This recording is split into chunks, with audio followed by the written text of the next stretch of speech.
This is Polyamory Weekly, tales from the front of responsible non-monogamy from a pansexual, kink-friendly point of view.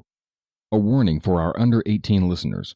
This is an adult-oriented podcast about really lascivious things, like communication and honesty in relationships. If you're under 18 and looking for upfront advice and answers to questions about sex, please visit scarletteen.com.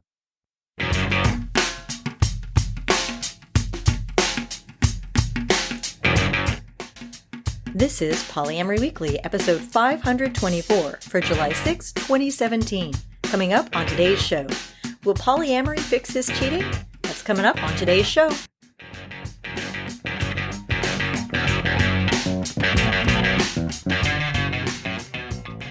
Hello, everyone. I am your host, Minx, and sitting in the co-host chair today is koecreation. Welcome back.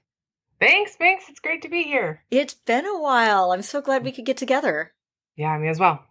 Okay, for those who may be new to the podcast, tell them who you are and what you do. Thank you. I am koecreation. I am a second-generation, sex-positive, polyamorous, pansexual individual. I do various coaching and teaching, and I bring a bit of a youthful solo poly perspective to this podcast. Yeah, what that means is they're half my age and not a grumpy old fart like I am. If that's how you want to frame it. Well, let's go straight into the host chat section before we get to our topic. I don't have a lot. LustyGuy and I are going to be at Poly Dallas Millennium next weekend in the Dallas, Texas area. So if you're in that area, let us know. And if you're coming to the event, please come up and say hi. But I haven't talked to you in forever, so what do you have going on? You probably have a lot. Yeah, so I am out of the day job realm right now and getting to focus a lot more on my sex ed and sex positive work. So if there are any folks who want private coaching sessions, you can head over to koecreation, that's koecreation.com, or koecreation@gmail.com. Send me a question, see if we can chat about stuff. I am hosting a class here in San Francisco on August 31st at the San Francisco Armory. I'm doing my Great Wide World of Non-Monogamy class, which is where we get to make a giant map on the floor and crawl around using markers in our socks talking about non-monogamy. Super awesome. Oh, that sounds fun. Oh, it's so good. And then the last thing is sort of my big ongoing project of writing my book. I am sitting down to tell the world about my whole childhood in regards to being second generation sex positive polyamorous.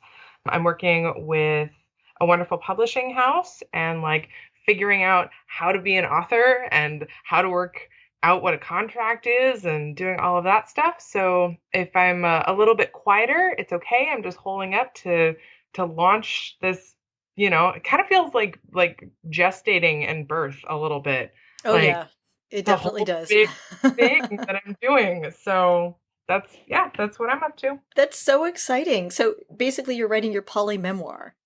Yeah, in essence. But I'm framing it as this is polyamory from a second generation perspective. So this is really for the polyamorous sex positive parents and prospective polyamorous sex positive parents. So if you have that question, is my relationship going to screw up my kids?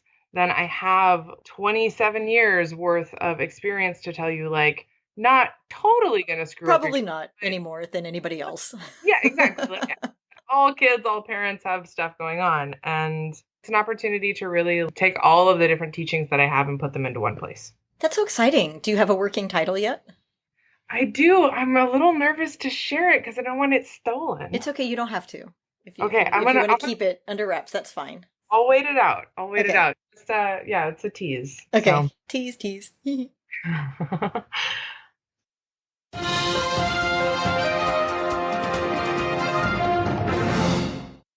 So just one Poly in the News article this week. This is from our fearless aggregator of poly content from around the world, Alan from the Poly in the Media blog.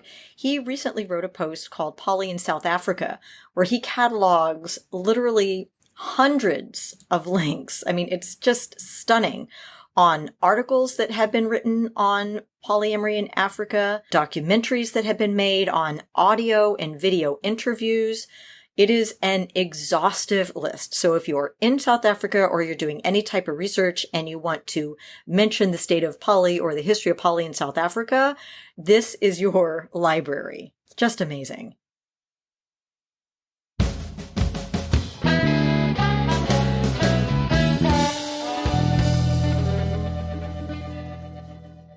Our topic this week is called in to our audio comment line from Shanna, who called in and gave us this situation and asked us this question. Hi, I'm a mid-30s woman, married with a child, and about 2 years ago, my husband cheated on me, and we started to work on things. The work kind of fizzled, and my husband started to see someone new in hopes of just working through some issues that he had with feeling unsatisfied in our relationship. I had dealt with some depression and some different issues, and I was not fulfilling him sexually, and I've come to terms with that and understood that, period. But I feel the ability to consider something like polyamory or an open relationship, but every time I bring it up on my side, which I'm not the one who's going out and doing it, I use the term compromise and some different terminology, and he seems to throw it back in my face like I'm just bending over for him or I'm not holding up to my end of the bargain. I tend to be a little bit more open-minded than he is. He was raised religiously, and I was not. I was more sexually active before we got together. He had never been with anyone before me. And so it's kind of, I don't know how to move past it. I feel like he wants to improve our family and our relationship and work on things, but I feel like if I demand that he be monogamous, I'm asking him to do something that I feel like he can't right now. And I'm open and willing to work on things, but he has to meet me halfway, and I need to be part of that. I need to feel loved and appreciated, and I can't just be one side of that. So I'd appreciate your feedback or any comments or questions you might have. Okay, so Shanna has a really easy question for us. How do you recover from cheating? No problem. Super easy. That'll just take like 2 minutes and then we can move on with our weekends, right? Oh, if only, if only. Okay, there's a lot to unpack here. My first thought was you probably do not want to try polyamory right this second. There sounds like there's a lot of miscommunications and a lot of emotions within your current relationship that need to be unpacked and explored. And you guys basically need to fix your existing relationship before you try polyamory, because for God's sake, please, please, please, please do not try polyamory when you're in this current state of miscommunication. The poor people that you or your husband date are just gonna, they will thank you for not starting new relationships while you and your husband are dealing with all this stuff. Mm-hmm. And just to point out a little bit of why that is, like, it's understandable to see, like, sure, my partner wants to be with other people. Let's open the option for that. It's totally reasonable to think about this as a way to help, and opening up to multiple structures and bringing in other people's emotions, especially when you want to do it ethically, which is a lot of what I heard in this comment. It's sort of adding way more fuel to the fire and adding different levels when what it's sounding like is you need to get back in tune with one another. So totally understandable as to why, but also reasoning as to why not. I predict it would be just about as successful as deciding to have a kid to fix your relationship right now. So please don't do that. So that's what not to do, which is probably not all that helpful to them right now. Poor Shanna. So, I would say put the polyamory on hold, put the action on hold, because you guys really need to take time to unpack a lot of what's going on in your current relationship, and you need to be kind to yourselves and to each other. There's a lot of communication tips we could give that might help you get to the root of that. Things like, saying what you want. It's kind of, I don't know, did you get this way too, Ko, that it's not clear what it is that he wants? I mean, she says, I'm open to poly, but does that mean, does she actually want to be poly? Does he want to be poly? Does he want to be monogamous but not cheat? Does he want to be monogamous and have a don't ask, don't tell? Like, what does he need to be happy? And what do you need to be happy, Shanna? And it seems like that's kind of where they need to start, is figure out, like, what do they actually need to be happy and healthy in a relationship before they start, slapping solutions on everything. What do you think, Ko? Yeah, absolutely. I think that figuring out your desires, and also I heard that there's some struggle with that on both sides. It sounds like Shanna and her partner don't necessarily have all of the tools in the background to know why they want to be non-monogamous or not, right? And I think there's something about like your internal identity. Some people might call it an orientation or just how you feel most fulfilled. And so like for myself, I took the time to like look at how I want to engage with other people and how I want to build my relationships. And I was like, non-monogamy is going to be the way to do that for me. If I tried monogamy, I may well end up cheat, and I don't want to do that. So I have that sort of guiding light inside of me that helps me dictate all of my actions. Figuring out what that is for both of you in your relationship can help you act with more integrity, no matter what that looks like. Yeah, I mean, there are a lot of ways this could go. I totally agree that he needs to figure out sort of who he is and own that, and without shame. And she does as well, I think, to figure out, like, are you actually polyamorous? For some people, it is a thing they do, not who they are. Most people I know figure that it's who they are, but it doesn't have to be the case.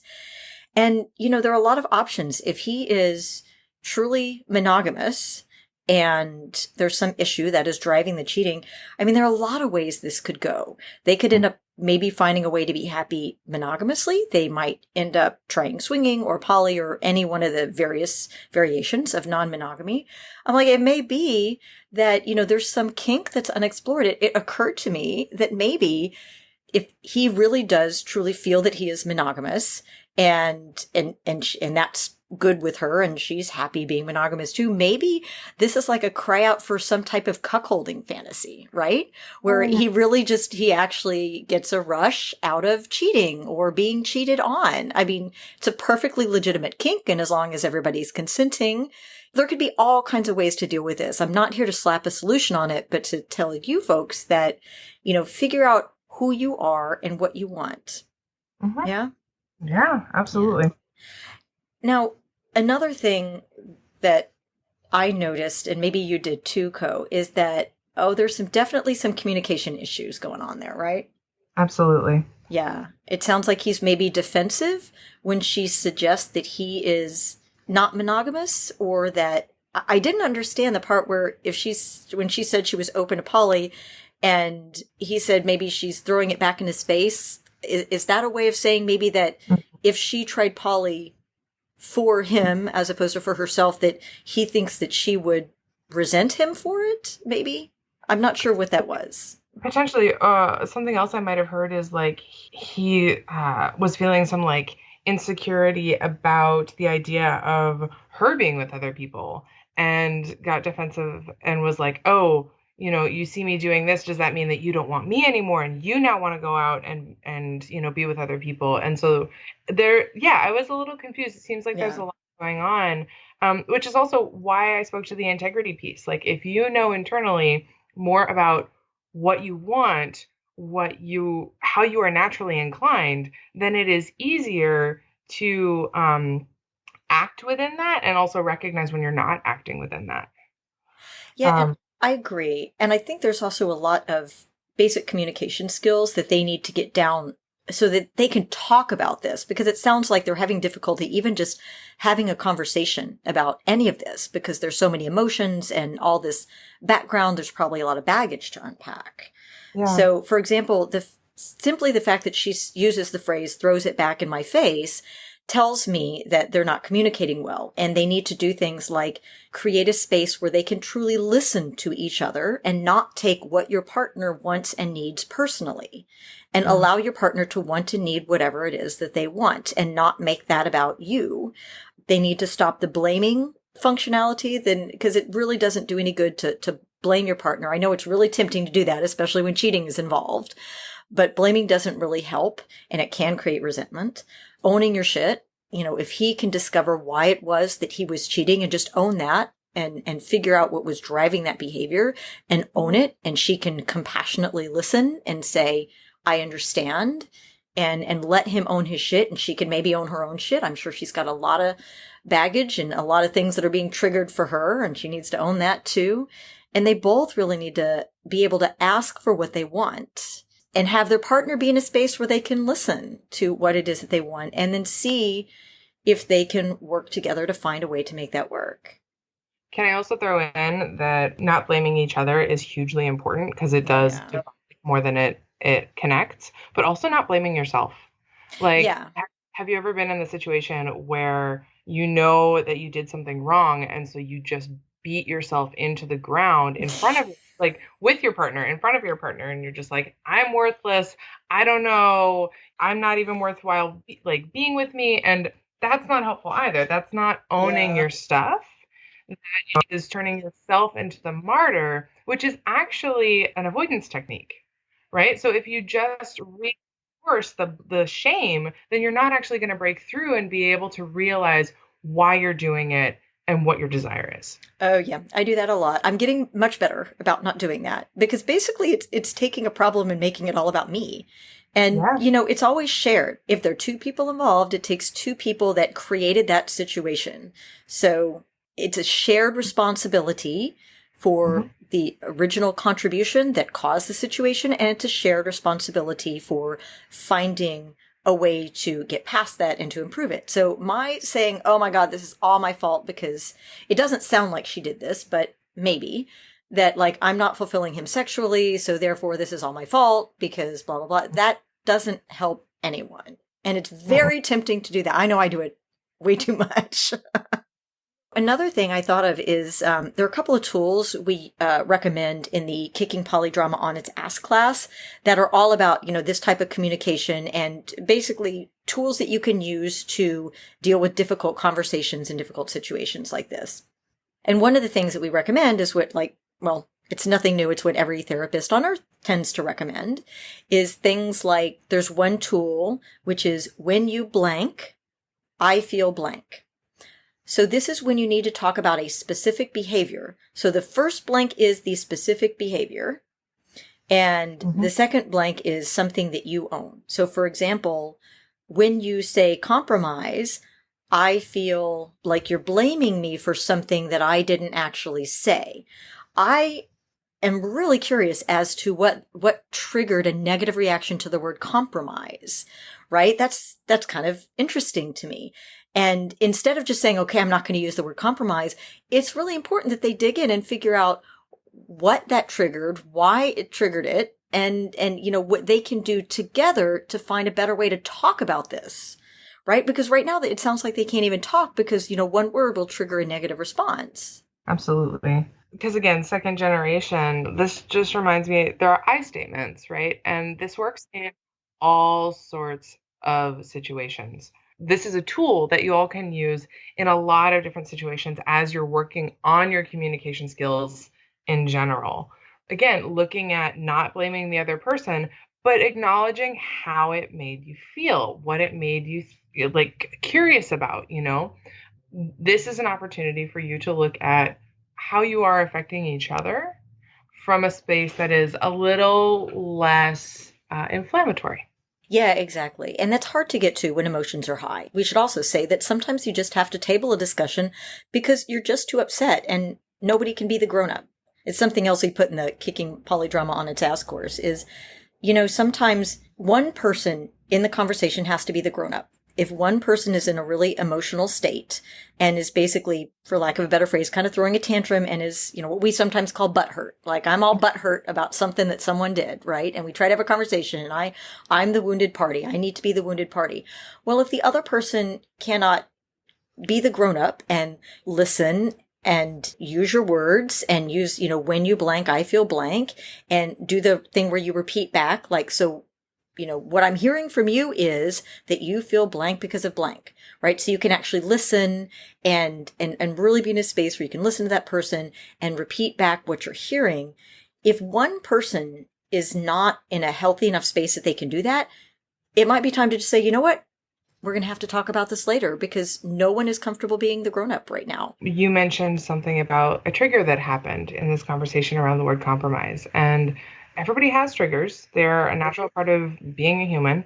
Recognizing that you don't have to stick to a situation. You don't have to stick to a conversation that you're in the moment with if you are feeling triggered in that way, because that is where some of that inflammatory behavior comes from. And when you are triggered, you are not able to be the grown-up. Like physiologically, you've got a whole mess of hormones coming up and you've got psychological stuff going on, and you actually physiologically need about 20 minutes at minimum to go and reset before you're able to think clearly again. So just acknowledging that if that happens mid-conversation, it is still okay to be like, oh, I got really triggered about that. I need to go have a trigger timeout. Exactly. It may be frustrating to have to stop when you're in the middle of something, but recognizing that you're triggered or that you're having an extreme negative or emotional response. Some people don't like the word triggered, or just that you can't talk. Recognizing that and being able to recognize why you're having that response and being able to tell your partner, hey, the fact that you use the word compromise reminds me of all this thing that come up with like my parents when I was a kid and my ex. So therefore I need a little break and then we can pick it up later. Simply the ability to do that would be huge progress and will eventually make things much easier. So it may take a while to get there. It sounds easy when we say it over mic. It's really hard to do in real life. Being able to do that, if you guys can get to a place where you can do that, so you can actually have productive conversations instead of just trying to slap solutions around, might be helpful. Is there anything else you wanted to address? I feel like we threw a lot of stuff at Shanna. I hope some of that was helpful, Shanna. You can, feel free to pick and choose whichever works best for you.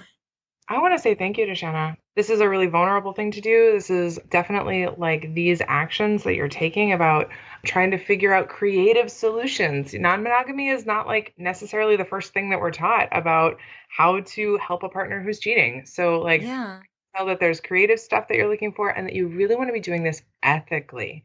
So you're not just like, hey, let's just open our relationship and see what happens. It's like, how do I do this? Let's talk about it. I want to be open to working with my partner. From what I heard, it does sound like her partner wants to work on various aspects of their relationship. So it's just about finding out how you can do that holistically, a whole sort of way. And so, I just wanted to give you some support in that because it's really awesome what you're trying to do. And please also take care of yourself in the process.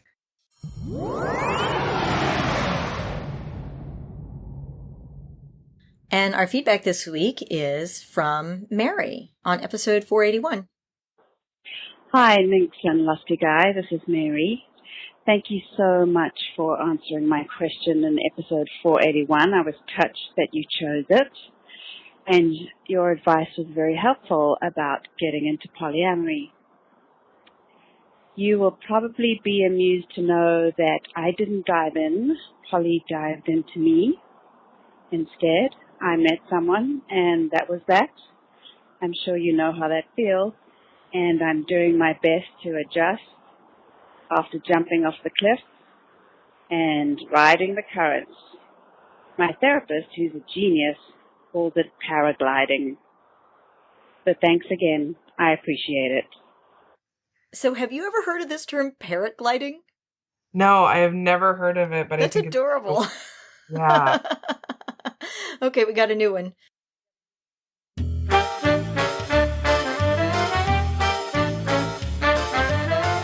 It's time for your Happy Poly Moment of the Week, brought to you by Fubbly polyamorists everywhere.